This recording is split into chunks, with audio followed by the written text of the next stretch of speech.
mata dá girimum, macaxeira, açaí, feijão. Essa mata dá Buriti, Bom dia, boa tarde, boa noite. Quem fala aqui é o Hugo. Sejam bem-vindos a mais um vídeo aqui da Chácara Rica Floresta. E no vídeo de hoje eu quero falar sobre os cuidados que você deve ter, o que eu acho importante quando você começa a escalar a sua agrofloresta, né? Bom, os plantios agroflorestais, a maioria deles são bem pequenos. E quando eu falo de começar a escalar, eu estou falando de você chegar em 1 hectare e um pouco mais. Eu acho que você já precisa tomar outros cuidados, que às vezes a pessoa que tem um plantio menorzinho, 1.000, 2.000, 3.000, 4.000 metros, não é tão importante assim tomar esses cuidados. Então, se você gosta desse tipo de conteúdo, ainda não é inscrito no nosso canal, se inscreva para não perder os próximos vídeos, para ajudar a gente a divulgar a agrofloresta para mais gente. E, bom, vamos lá para o vídeo. Bom, pessoal, quem acompanha o canal sabe que eu toco muito nesse assunto, que é produção de biomassa de cobertura de solo, porque ela tem diversos benefícios, né? Tanto a gente manter o solo úmido, isso permitir a vida do solo se desenvolver, como um benefício assim que para larga escala então ele é essencial, que é você não ter o capim que você não deseja crescendo, né? As espontâneas, as ervas, as pragas que o pessoal chama, né? Costuma chamar, apesar de a gente não ver dessa visão. Então, quando você tem um plantio pequeno, 2.000, 3.000 metros, às vezes você não planejou bem a sua produção de biomassa, ou seja, você não plantou capim, por exemplo. Às vezes nessa entrelinha você decidiu plantar hortaliça, e é bem comum. E tem a linha de árvore e você plantou hortaliça no meio, plantou roça. E não planejou algo para gerar sua biomassa. Os eucaliptos demoram muito para começar a cobrir seu solo inteiro. As bananas também, né? Os outros produtores de biomassa. E aí você simplesmente roça uma outra parte aí do seu terreno, traz e cobre, né? Quando você está ganhando escala, isso é inviável, pessoal. Completamente inviável. Então, se você tem 1 hectare e você precisar trazer material de fora, isso vai sair caríssimo. Você trazer esse material de fora para cobrir sua agrofloresta. Então, para mim é impossível ali isso ser rentável, tá? Então aqui a gente tem o capim mombaça, eu indico muito, mas tem diversos tipos de capim que crescem bem sombreados, que isso é importante na agrofloresta, e ele garante a nossa cobertura de solo praticamente o ano inteiro aqui, né? Então acho que esse é um dos fatores aí que você deve se atentar quando você começa a ganhar escala, é produzir a sua biomassa no meio do plantio. Aqui a gente roça aqui, ó, vem com a roçadeira, tomba o capim para lá, ele já cai no pé das plantas. Aí ele cresce rapidamente, a gente roça de novo e deixa ele cair aqui no pé dele mesmo, para manter coberto aqui também e melhorando o solo aqui, certo? Bom, pessoal, eu vou aproveitar essa área aqui que é com foco em manga para falar do manejo dos eucaliptos também. Então, ele é um gargalo também. Então, quando a gente começa a ganhar escala, é cada vez mais importante, na minha visão, você fazer o desbaste do eucalipto. Então, a gente plantou aqui eucalipto de 1,5 m, 1,5 m. Se você for ver ali já está 3 metros um do outro e as copas já estão quase se encostando. E do mesmo jeito, quando você tem um plantio pequeno, você sobe e vai podando um por um.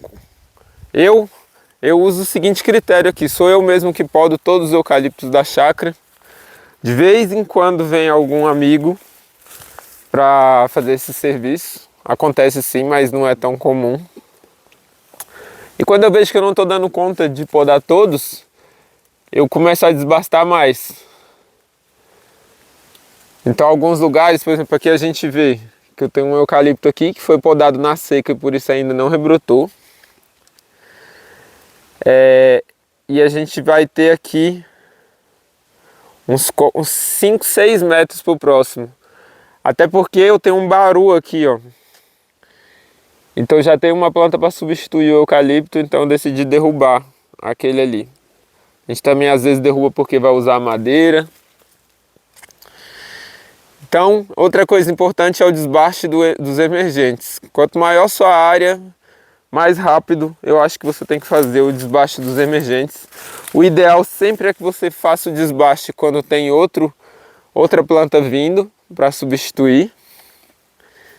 Né? Esse é o ideal, então tem que pensar isso na hora do plantio, alguma outra planta que seja rápida também para substituir. Porque o eucalipto, ele vai sombrear e se você podar ele vai rebrotar muito rápido e sombrear de novo. Um baru não acontece isso. A gente nem poda ele direito e ele perde as folhas também. Não faz tanta sombra quanto o eucalipto. Cresce mais devagar, então a gente não precisa ter esse manejo tão intenso quanto o eucalipto. Mesma coisa é o mogno. O mogno também não vai me dar essa sombra toda que o eucalipto dá. E não precisa de tanto manejo. Então a gente, ó, aquela ali também está bem espaçada. A gente vai escolhendo alguns e vai tirando para diminuir esse manejo de cabeça de eucalipto. Outro cuidado que a gente tem que ter é o de estar sempre visitando as áreas para ver como que está o desenvolvimento das nossas plantas. E se a gente perdeu plantas, né? Se está como planejado o adensamento. E também a gente repensar se o adensamento planejado está bom ou se a gente deve adensar mais. Então, por exemplo, nessa área aqui é uma área com foco em graviola. A gente nunca tinha plantado graviola aqui, então a gente abriu uma pequena área para ver qual vai ser o desenvolvimento da graviola. E as formigas, essa área é uma área que tem muita formiga. As formigas acabaram por matar alguns pés de graviola. Então a gente se planejou, verificou isso, para na época de chuva aqui agora, fazer a substituição. Então aqui eu tenho um pé de graviola bem bonito. E a cada 5 ou 6 metros a gente deveria ter outros. Então, a gente contando aqui, 2, 3, 4, 5. A gente tem um aqui que não se desenvolveu bem, mas a gente ainda está acreditando nele. Então a gente não vai plantar outro. Quando a gente vem mais um pouco, 1, 2, 3, 4, 5, 6, a gente deveria ter outro. Não é amora o foco, é graviola, então a gente já começou a preparar o berço, fazer os buracos aqui, já até adubamos inclusive, a chuva já misturou tudo, para substituir. A gente queria botar outra graviola aqui, não encontramos muda de graviola aqui de bom viveiro e preço bom, então é bem possível que a gente coloque outro tipo de fruta. Não é o ideal seria manter a linha só com graviola, né, para facilitar a colheita e tal. Mas é melhor ter alguma coisa aqui do que ficar essa linha pouco produtiva, com poucas plantas. E a gente segue fazendo a mesma coisa. 1, 2, 3, 4, 5. Deveria ter outra que não tem, a gente já furou também. Certo? E a gente vai passando linha por linha e verificando cada plantio. O que aconteceu com as mudas, ó, que a gente também perdeu, ó. Então essa área aqui foi uma área bem que a gente teve várias falhas das mudas por conta das formigas, inclusive dos eucaliptos. A gente replantou os eucaliptos e a gente até meio que já está deixando de lado plantar eucalipto aqui porque tá gastando muito e os eucaliptos não estão ficando. E aí no caso dos eucaliptos a gente começa a substituir por outras. Porque as formigas não cortam tanto outras mudas, né? Então a gente tem aqui um pau-ferro, por exemplo. A gente praticamente não vê formiga cortar pau-ferro. Aqui a gente tem um ipê, que nasceu também espontâneo. A gente já está conduzindo ele, deixando ele. E a formiga nunca corta esse pé. Certo? Então a gente vai conferindo para ver se o espaçamento. O espaçamento é muito importante, pessoal. O quanto está adensado as plantas, tanto para a saúde do sistema quanto para a produtividade do sistema. Então a gente tem que fazer isso nos primeiros anos. Se a gente deixar para fazer isso lá para o 5º, 6º ano, não dá tempo mais. O sistema já desenvolveu demais, as mudinhas não conseguem entrar nele. Então, no 2º, 3º ano ainda dá. Então aqui, ó, essa linha a gente já tinha goiaba. Na época a gente estava pensando em fazer um teste de goiaba, acabou que a gente já plantou muito mais goiaba. Por conta da valorização da fruta mesmo.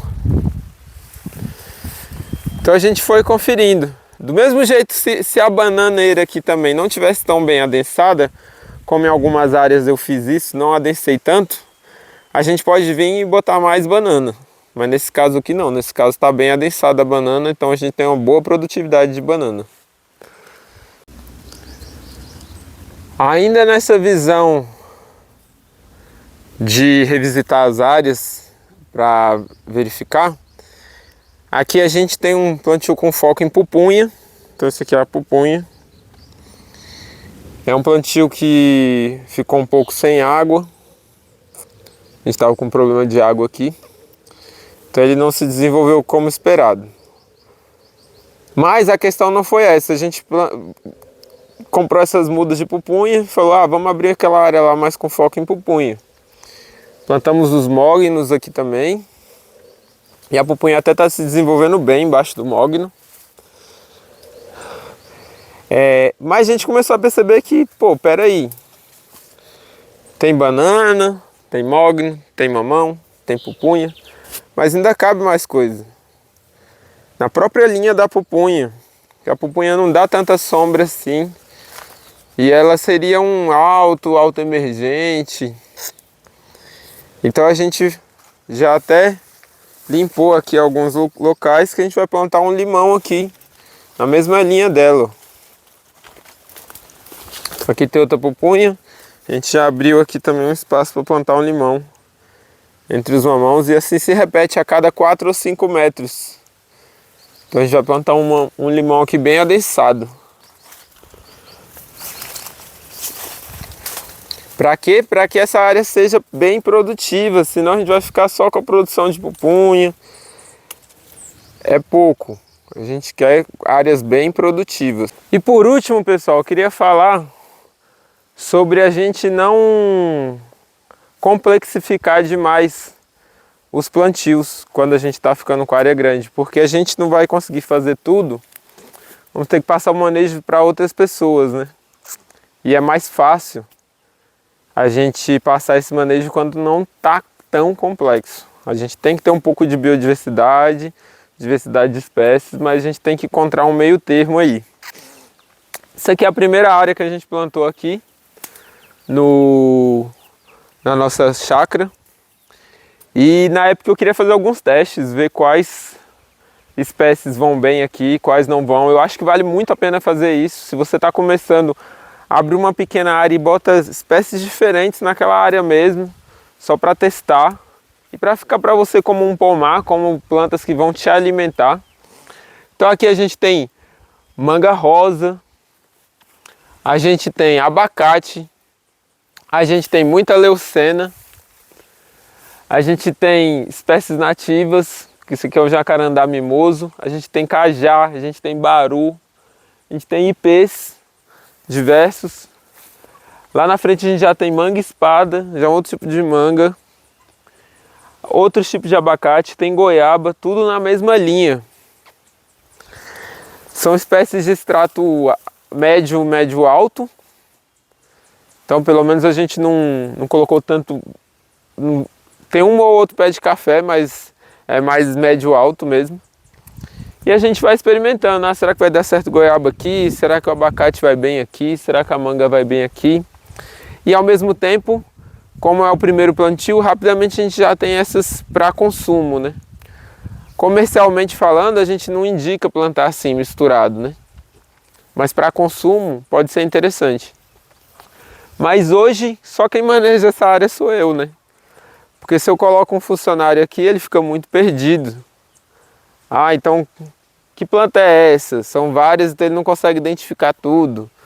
Ah, a manga eu planto dessa altura, eu podo dessa forma, dessa altura, a goiaba é dessa. Então, fica mais difícil dele se virar, funcionário fazer esse manejo. Então, a gente costuma simplificar um pouco os plantios para que a gente possa terceirizar o manejo quando a área está ficando grande, né? Bom, espero que vocês tenham gostado do vídeo. Eu gosto muito de fazer esse tipo de vídeo. Se ficou alguma dúvida a mais, deixa aí no comentário que eu vou responder. E eu vou continuar aqui introduzindo as plantas que eu acho que estão faltando nesses plantios. É isso que a gente está fazendo nesse momento aqui na chácara. Muito obrigado e até o próximo vídeo.